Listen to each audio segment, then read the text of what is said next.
தளபதி விஜயோட கடைசி படமான ஜனநாயகனுக்கு மலேசியாவில் இசை வெளியீட்டு விழா நடக்க இருக்குன்னு அறிவிச்சதுல இருந்து கேவிஎன் புரொடக்ஷன் புது அப்டேட்டை கொடுத்துட்டே இருக்காங்க.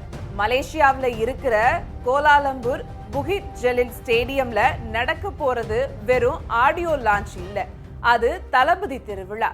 சினிமாவில் இருந்து விடை பெறக்கூடிய விஜய்க்கு ஒரு லைவ் ட்ரிபியூட் கான்சர்ட்டா பிளான் பண்ணிருக்காங்க. சுமார் 90,000 பேர் அரங்கத்துல இருக்க டிசம்பர் 27ஆம் தேதி மதியத்துல இருந்து மிகப்பெரிய நிகழ்ச்சியா நடக்க போகுது.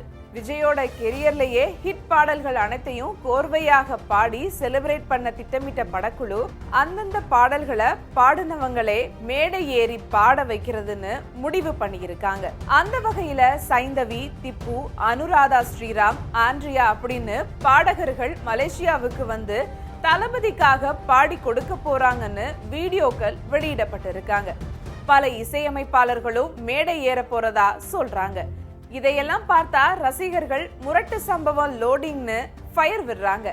இந்திய சினிமாவிலேயே ஒரு படத்தோட இசை வெளியீட்டு விழா இவ்வளவு பிரம்மாண்டமா நடந்ததுன்னு சொல்றாங்க கோலிவுட் வட்டாரம். தளபதி கச்சேரி, தளபதி திருவிழாவா நடக்க போறதாவும் சொல்றாங்க. ஈவென்ட்டுக்கு இன்னும் 1 மாசம் இருக்கிறதால நிறைய அப்டேட்ஸை எதிர்பார்க்கலாம் போலயே.